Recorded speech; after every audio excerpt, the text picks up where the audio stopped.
Hello everyone, कैसे हो आप सब। एक बार पुनः स्वागत है आप सभी का हमारे अपने YouTube channel Shiv coaching classes पर। उम्मीद करते हैं आप सभी मस्त होंगे, बेहतर होंगे, आप सभी की पढ़ाई भी अच्छे से चल रही होगी। देखिए, आज की इस वीडियो में हम देखेंगे मेंडल नियम के अपवाद। हमने मेंडल के तीनों नियम आपको प्रोवाइड करा दिया है, प्रभाविता का नियम, पृथक्करण का नियम और स्वतंत्र अपव्यूहन का नियम। इसके बाद हम देखेंगे मेंडल नियम के जितने भी अपवाद यानी कि एक्सेप्शन है। आप मेंडल के नियम की यदि हम अपवादों की बात करते हैं तो देखिए, मेंडल नियम के कई सारे इंपॉर्टेंट अपवाद हैं या एक्सेप्शन है जिसको कि आपको तैयार करना है, क्योंकि ये क्वेश्चन पेपर के पॉइंट ऑफ व्यू से काफी इंपॉर्टेंट है। सबसे पहले हम बात करेंगे अपूर्ण प्रभाविता, जिसको कि हम बोलते हैं इनकम्प्लीट डोमिनेंस। क्या बोलते हैं इसको हम? इनकम्प्लीट डोमिनेंस यानी कि अपूर्ण प्रभाविता। यह मेंडल के प्रभाविता के नियम का एक्सेप्शन यानी कि अपवाद है। इसके बाद यदि हम बात करते हैं दूसरा इंपॉर्टेंट हमारा एक्सेप्शन क्या है? सह प्रभाविता। इसको हम बोलते हैं कोडोमिनेंस। क्या बोलते हैं? कोडोमिनेंस या सह प्रभाविता। यह भी मेंडल के प्रभाविता के नियम का ही एक प्रकार से अपवाद है। इसके अलावा जो तीसरा हम इंपॉर्टेंट एक्सेप्शन देखेंगे वो है बहुविकल्पिता। तीसरा इंपॉर्टेंट क्या है? बहुविकल्पिता। तीसरा एक एक्सेप्शन है बहुविकल्पिता, तो इसको भी आप देखेंगे बहुविकल्पिता क्या होती है। फिर इसके बाद चौथा है एक बहुप्रभाविता। चौथा क्या है?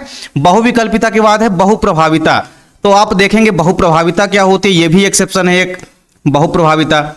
और इसके अलावा एक इंपॉर्टेंट एक्सेप्शन है जिसको हम बोलते हैं लिंकेज यानी कि सहलग्नता। जिसको हम क्या बोलते हैं? सहलग्नता यानी कि लिंकेज। यहां से भी क्वेश्चन आपके एग्जाम में कई बार पूछ लिया जाता है। तो सहलग्नता से संबंधित खासकर छोटे छोटे क्वेश्चन, जैसे इसकी डेफिनेशन हो गई, इसके छोटे छोटे जितने भी पॉइंट आप हैं, सहलग्नता के जो भी टाइप्स हैं, उन टाइप्स की खोज किसने की, किसमें खोज किया गया सबसे पहले, तो इससे क्वेश्चन अक्सर पूछे जाते हैं। तो सहलग्नता या लिंकेज, तो 5 मेंडल के नियम के अपवाद यानी कि एक्सेप्शन है, जिसमें आज की इस वीडियो में हम देखेंगे अपूर्ण प्रभाविता यानी कि इनकम्प्लीट डोमिनेंस क्या है और सह प्रभाविता यानी कि कोडोमिनेंस क्या है। ये दोनों एक्सेप्शन आपके पेपर के पॉइंट ऑफ व्यू से काफी इंपॉर्टेंट है, क्योंकि अक्सर आपके एग्जाम में यही दोनों एक्सेप्शन पूछे जाते हैं। तो चलिए सबसे पहले हम समझते हैं अपूर्ण प्रभाविता यानी कि इनकम्प्लीट डोमिनेंस है क्या। देखिए, हमने मेंडल के प्रभाविता का नियम पढ़ा था। क्या पढ़ा था हमने मेंडल के प्रभाविता के नियम में? कि जब हम एक जोड़ी लक्षण लेकर के आपस में उनके मध्य क्रॉस कराते हैं तो जो F1 पीढ़ी होती है उसमें केवल और केवल प्रभावी लक्षण यानी कि डोमिनेंट कैरेक्टर ही दिखाई देते हैं। जो अप्रभावी लक्षण होते हैं वो प्रथम पीढ़ी में दिखाई नहीं देते हैं। ये मेंडल का प्रथम नियम कहता है। लेकिन यहां पे हम देखेंगे कि जो इनकम्प्लीट डोमिनेंस है यानी जो अपूर्ण प्रभाविता है, यहां पे आप क्या देखेंगे कि F1 पीढ़ी जो है अब उसमें दिखाई क्या देना चाहिए मेंडल के नियम के अनुसार? प्रभावी लक्षण। लेकिन यहां पे ऐसा नहीं होगा। यहां पे हम देखेंगे कि जब हम एक जोड़ी लक्षण लेंगे और उन लक्षणों के मध्य आपस में क्रॉस कराएंगे यानी कि संकरण कराएंगे, तो हमको F1 पीढ़ी में ना ही प्रभावी लक्षण दिखाई देगा बल्कि ना ही अप्रभावी लक्षण दिखाई देगा, बल्कि इसकी जगह आपको इन दोनों का मध्यवर्ती लक्षण दिखाई देगा। सबसे पहले बात करते हैं अपूर्ण प्रभाविता है क्या। तो देखिए, जब हम एक जोड़ी विपरीत या विरोधी लक्षणों वाले जोड़ों को ध्यान में रखकर क्रॉस कराते हैं तो F1 पीढ़ी जो होती है, तो F1 पीढ़ी जो है, F1 पीढ़ी में दोनों लक्षणों का मध्यवर्ती लक्षण जो है प्राप्त होता है। यानी सिंपल सी बात है कि अगर हम 2 लक्षण लेंगे यानी एक जोड़ी लक्षण, तो एक जोड़ी लक्षण हमको कोई भी ले लेना है। अब उनके मध्य अगर हम क्रॉस कराएंगे तो वहां पे ना तो प्रभावी लक्षण प्राप्त होगा ना ही अप्रभावी लक्षण प्राप्त होगा F1 पीढ़ी में, बल्कि दोनों ही लक्षणों का एक मध्यवर्ती यानी इंटरमीडिएट जो कैरेक्टर है वो शो करेगा। यानी कहने की बात यह है कि अगर हम कोई भी लक्षण लेंगे, 2 लक्षण, उसमें से ना तो हमारा पहला वाला लक्षण यानी कि प्रभावी लक्षण आएगा ना ही अप्रभावी लक्षण आएगा। इन दोनों का मध्यवर्ती एक दूसरा लक्षण प्रकट यहां पे होगा। इसका सबसे बढ़िया एग्जाम्पल आपको देखना है गुलाब बांस।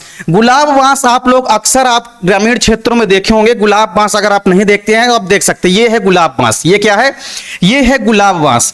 इसको हम बोलते हैं मिराबिलिस जलापा। इसको हम गांव की भाषा में क्या बोलते हैं? गुलाब बांस। और इसका प्रचलित नाम क्या है? मिराबिलिस जलापा। इसका वैसे नाम क्या है? मिराबिलिस जलापा।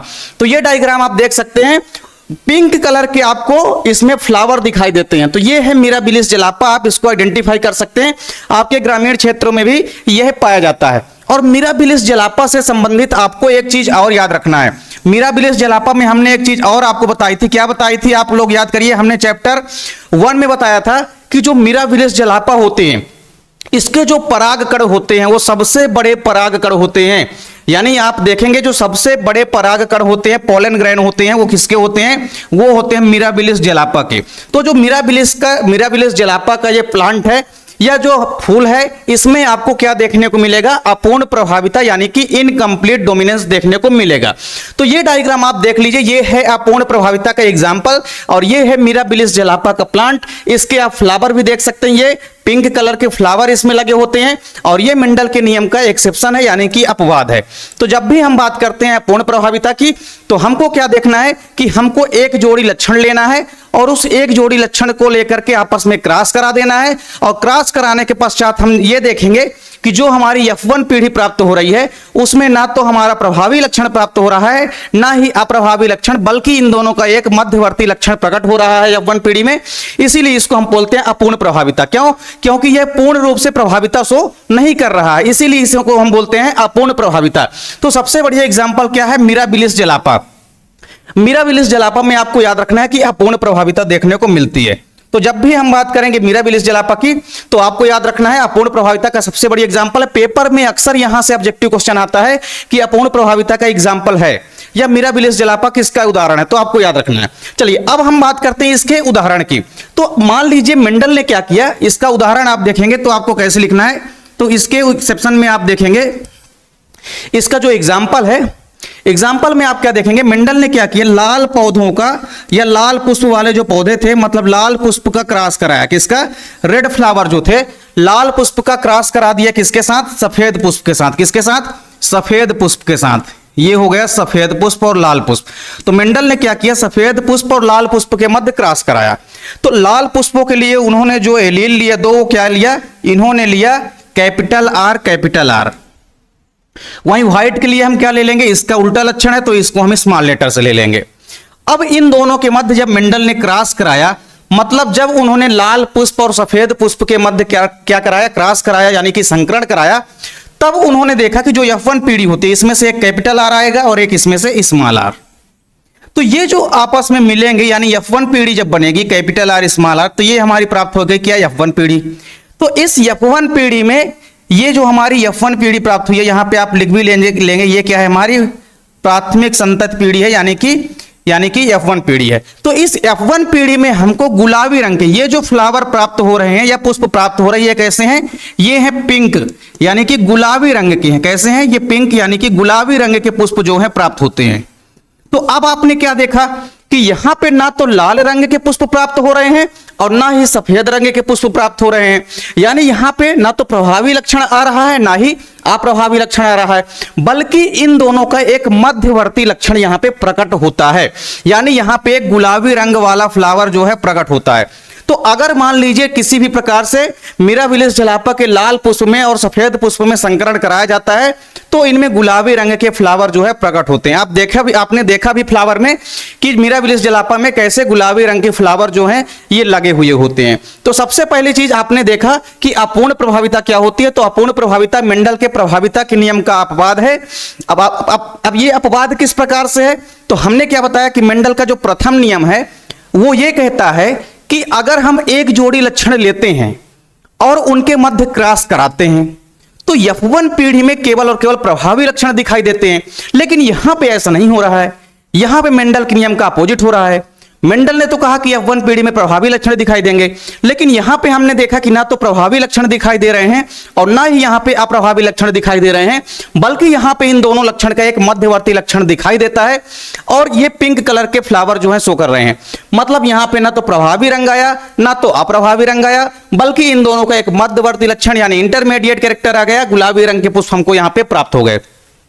तो ये मेंडल के नियम को फॉलो नहीं कर रहा है, इसलिए इसको हम क्या बोलते हैं, मेंडल के नियम का एक्सेप्शन। इसका नाम है अपूर्ण प्रभाविता या इनकम्प्लीट डोमिनेंस। तो आपको याद रखना है कि मेंडल के प्रभाविता नियम का अगर कोई आपसे एक्सेप्शन पूछे तो आपको याद रखना है अपूर्ण प्रभाविता यानी कि इनकम्प्लीट डोमिनेंस। तो ये आपको समझ में आ गया होगा। अब आप क्रॉस अगर कराना चाहें तो आप इस प्रकार से भी क्रॉस करा सकते हैं। देखिए क्रॉस कराने के कई सारे मेथड, जैसे हमने यहाँ पे नॉर्मल सा क्रॉस करा दिया है। अब आप देखेंगे कि कई बुक में ऐसा भी क्रॉस दिखा देगा कि इसको ऐसा क्रॉस दिखा देगा, भैया चेकर बोर्ड के माध्यम से भी आपको क्रॉस करना देख लेंगे आप। तो इस प्रकार से हो सकता है कि आपके बुक में चेकर बोर्ड के माध्यम से दिखा दिया हो, तो आप ऐसा भी देख सकते हैं चेकर बोर्ड के माध्यम से। तो चेकर बोर्ड के माध्यम से आप जब देखेंगे तो इस प्रकार से भी आप कर सकते हैं। यहाँ पे बनाना होगा आपको एक मेल, यहाँ पे फीमेल। इसके बाद देखिए कैपिटल आर है हमारा क्या, लाल पुष्प। और तो यहाँ पे हमको क्या करना है, कैपिटल आर है दोनों, तो हमको यहाँ पे क्या करना है, सिंपल सा यहाँ पे हमको कैपिटल आर ले लेना है और इसमें भी कैपिटल आर ले लेना है। तो कैपिटल आर का क्रॉस किसके साथ कराना है, तो कैपिटल आर का क्रॉस हमको कराना है किसके साथ, स्मॉल के साथ। तो आप यहां पे करा दीजिए आसानी से, यहां पे आप ले लीजिए स्मॉल आर। तो अब जब आप क्रॉस कराएंगे यहां पे तो क्या प्राप्त होगा, यहां पे कैपिटल आर स्मॉल आर, यहां पर भी कैपिटल आर स्मॉल आर, यहां पर भी कैपिटल आर स्मॉल आर, और ये आपका प्राप्त हो गया, यहां पर भी क्या हो गया, कैपिटल आर स्मॉल आर। तो यहां पे अगर आप यहां पे चेकर बोर्ड के माध्यम से कराना चाहते हैं तब भी आप देखेंगे यहां पे कि आप आसानी से करा सकते हैं। तो हमने यहां पे केवल नॉर्मल से करा दिया है, F1 पीढ़ी ला दी है, आप F1 पीढ़ी इस प्रकार से भी ला सकते हैं। तो लाल पुष्प का क्रॉस कराना है सफेद पुष्प के साथ, तो इस प्रकार से कैपिटल आर स्मॉल आर वाली संतानें हमको F1 पीढ़ी में प्राप्त होगी। और ये गुलाबी रंग के पुष्प होते हैं, तो ये ना ही प्रभावी लक्षण है ना ही अप्रभावी लक्षण है, बल्कि इन दोनों लक्षण का एक मध्यवर्ती लक्षण है। तो उम्मीद करता हूं कि आपको अपूर्ण प्रभाविता समझ में आ गई होगी। ये मेंडल के नियम का एक अपवाद है, इसमें हम एक जोड़ी अगर लक्षण लेते हैं और उनके मध्य क्रॉस कराते हैं तो F1 पीढ़ी में हमको ना तो प्रभावी लक्षण प्राप्त होंगे ना तो अप्रभावी लक्षण, बल्कि इन दोनों के बीच का एक लक्षण शो होता है। चलिए इसके बाद हम बात करते हैं किसकी, सह प्रभाविता की, जिसको हम बोलते हैं कोडोमिनेंस। ये भी काफी सिंपल है, सेम मिलता जुलता है। अपूर्ण प्रभाविता में आपने क्या देखा कि F1 पीढ़ी में दोनों का मध्यवर्ती लक्षण प्राप्त होता है। अब इसका नाम ही है सह प्रभाविता, मतलब जो दोनों लक्षण होंगे वो अपना समान रूप से प्रभाव उत्पन्न करेंगे। यानी हमको क्या करना है, एक जोड़ी लक्षण लेना है और सेम आपस में क्रॉस करा देना है। और जब हम एक जोड़ी लक्षण लेकर के आपस में क्रॉस कराएंगे तो हम वहां पे देखेंगे कि ना ही यहां पे प्रभावी लक्षण आएगा ना ही अप्रभावी लक्षण शो होगा, बल्कि दोनों लक्षण, प्रभावी लक्षण और अप्रभावी लक्षण, दोनों ही लक्षण अपना समान रूप से प्रभाव उत्पन्न करेगा। इसीलिए इसका नाम है सह प्रभाविता, मतलब समान रूप से लक्षण प्रकट करेंगे दोनों कैरेक्टर, तो प्रभावी लक्षण भी और अप्रभावी लक्षण भी। तो देखिए क्या है यहां पे कि जब एक जोड़ी विपरीत या विरोधी लक्षणों के जोड़ों को ध्यान में रखते हुए हम क्या करते हैं, क्रॉस कराते हैं, तब हम यहां पे क्या देखते हैं, तब हम यहां पे देखते हैं कि जो F1 पीढ़ी प्राप्त होगी, F1 पीढ़ी में दोनों ही लक्षण अपना समान प्रभाव उत्पन्न करते हैं और इसे ही हम क्या कहते हैं, सह प्रभाविता कहते हैं।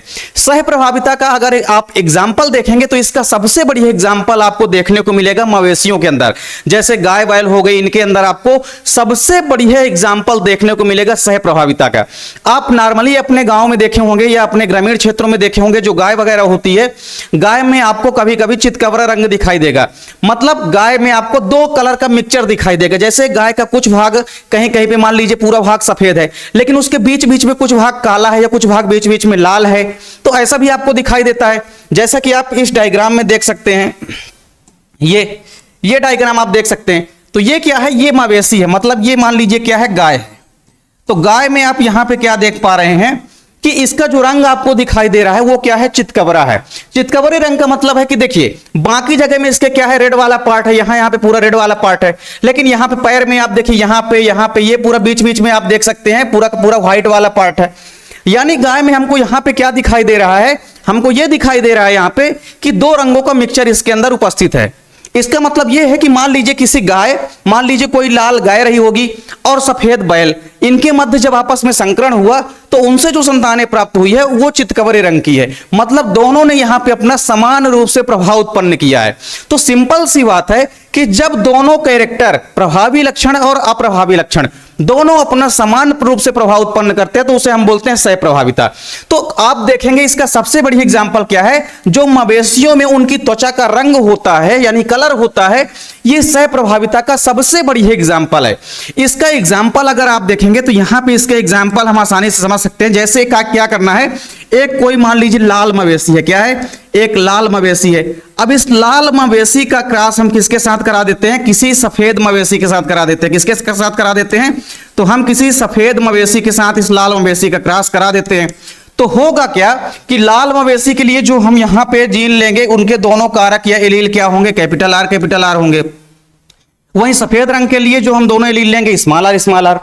अब हम आपस में अगर इनके मध्य क्रॉस कराएंगे तो यहां पे हमको क्या प्राप्त होगी, एक F1 पीढ़ी प्राप्त होगी। तो F1 पीढ़ी जो हमको प्राप्त हो रही है, इसमें हमको आप देखेंगे ये तो हो गई हमारी क्या, F1 पीढ़ी यानी कि प्रथम संतति पीढ़ी। तो ये है हमारी F1 पीढ़ी। अब इस F1 पीढ़ी में जो संतानें प्राप्त हुई है वो कैसी हैं, चितकबरे रंग की है। कैसी हैं, चितकबरे, इनको हम इंग्लिश में रोन बोलते हैं। क्या बोलते हैं? रोन। तो चितकबरे रंग के मवेशी जो है प्राप्त होते हैं। तो चितकबरे रंग के मवेशी जो है प्राप्त होंगे F1 पीढ़ी में। मतलब क्या है यहां पे? मतलब यह है कि अगर हम किसी लाल मवेशी और सफेद मवेशी के मध्य आपस में क्रॉस कराते हैं या संकरण कराते हैं तो उनसे जो संतानें बनेगी यानी जो F1 पीढ़ी प्राप्त होगी, उस F1 पीढ़ी में ना तो हमारे लाल रंग के मवेशी दिखाई देंगे ना तो सफेद रंग के मवेशी, बल्कि इन दोनों का मिक्सचर दिखाई देगा, यानी कि इन दोनों का समान प्रभाव उत्पन्न दिखाई देगा। मतलब जो संतान प्राप्त होगी उसके अंदर कुछ जगह उसका रंग आप देखेंगे लाल भी होगा और कुछ जगह उसका रंग आप देखेंगे सफेद भी होगा। यानी दोनों लक्षण, ये प्रभावी वाला लक्षण भी और अप्रभावी लक्षण भी, मतलब हमने अगर दो लक्षण यहां पास लिए हैं तो ये दोनों ही लक्षण F1 पीढ़ी में अपना समान रूप से प्रभाव उत्पन्न करेगा। यानी लाल मवेशी भी अपना प्रभाव उत्पन्न करेगा, इसलिए जो गाय प्राप्त होगी या जो दूसरा बछड़ा प्राप्त होगा उसमें आपको क्या देखने को मिलेगा कि अधिकांश भाग आपको लाल भी दिखाई देगा और उसमें आपको सफेद भाग भी दिखाई देगा। मतलब दोनों ही लक्षण अपना प्रभाव उत्पन्न करेंगे। तो जब साथ साथ दोनों लक्षण अपना समान रूप से प्रभाव उत्पन्न करेंगे, इसीलिए इसको हम बोलते हैं सह प्रभाविता। तो सह प्रभाविता भी आप एक तरह से समझ सकते हैं मेंडल के प्रभाविता के नियम का अपवाद है, क्योंकि मेंडल की प्रभाविता के नियम में हमने क्या देखा है कि प्रभावी लक्षण दिखाई देते हैं F1 पीढ़ी में, जबकि यहां पे ऐसा नहीं हो रहा है। यहां पे क्या हो रहा है आपको देखने को मिल रहा है कि F1 पीढ़ी जो हमारी प्राप्त हो रही है इसमें ना तो हमको लाल रंग के मवेशी दिखाई दे रहे हैं ना ही सफेद रंग के मवेशी दिखाई दे रहे हैं। यानी यहां पे ये दोनों ही कैरेक्टर अपना समान रूप से प्रभाव उत्पन्न कर रहे हैं, इसलिए जो संतान हमको प्राप्त हो रही है F1 पीढ़ी में उसमें दोनों ही कैरेक्टर शो कर रहे हैं। जैसे आप इसमें देख सकते हैं, हमने आपको आसानी से बताया कि ये हमारे पास एक गाय है। इस गाय में हमने क्या देखा कि एक लाल मवेशी रही होगी और एक सफेद मवेशी, उनके मध्य हमने क्रॉस कराया होगा, तब जाके ये चितकबरी मवेशी का उत्पन्न हुई है, यानी कि ये पैदा हुई है। तो इसमें आपको देखने को मिल रहा है कि इसके कई कई भाग में सफेद भाग भी दिखाई दे रहा है, कुछ जगह कुछ पार्ट में आपको दिखाई दे रहा है कि रेड रेड वाला भाग भी है। यानी यहां पे चितकबरे रंग के मवेशी प्राप्त होंगे। तो अगर हम किसी एक ऐसे जोड़े के मध्य संकरण कराते हैं या किसी एक ऐसे लक्षण को लेकर के, एक जोड़ी लक्षण को लेकर के आपस में संकरण कराते हैं कि वो दोनों ही लक्षण अगर अपना समान रूप से प्रभाव उत्पन्न करते हैं तो उसे हम बोलते हैं सह प्रभाविता। तो किसी भी मवेशियों में जो उनकी त्वचा का रंग होता है ये सह प्रभाविता का सबसे बढ़िया एग्जाम्पल होता है। तो इसको आप आसानी से समझ सकते हैं। तो ये सबसे बढ़िया एग्जाम्पल है किसके? सह प्रभाविता यानी कि कोडोमिनेंस के। तो यहां पे हमने आज की इस वीडियो में आपको दो इंपॉर्टेंट एक्सेप्शन मेंडल के करा दिया। यानी मेंडल के नियम के जो 5 अपवाद हैं या 5 एक्सेप्शन है उसमें से हमने दो छोटे छोटे यानी कि जो अपूर्ण प्रभाविता और सह प्रभाविता, ये काफी इंपॉर्टेंट क्वेश्चन भी है, क्योंकि यहां से आप देखेंगे ये दोनों क्वेश्चन पेपर में अक्सर आपके एग्जाम में पूछे जाते हैं। तो इन क्वेश्चनों को आपको अच्छे से तैयार कर लेना है। अगर आप स्क्रीनशॉट नहीं लिए तो इसका स्क्रीनशॉट भी आप आसानी से ले सकते हैं। इसका भी आप स्क्रीनशॉट ले लीजिए मेंडल के इनकम्प्लीट डोमिनेंस का। तो उम्मीद करता हूं कि वीडियो आपको पसंद आई होगी। वीडियो अच्छी लगे तो लाइक कमेंट जरूर करें, साथ ही साथ दोस्तों के बीच ज्यादा से ज्यादा वीडियो को शेयर करें। अगर आप चैनल पर नए हैं तो चैनल को सब्सक्राइब जरूर कर लीजिए। मिलते हैं नेक्स्ट वीडियो में, तब तक के लिए जय हिंद, वंदे मातरम।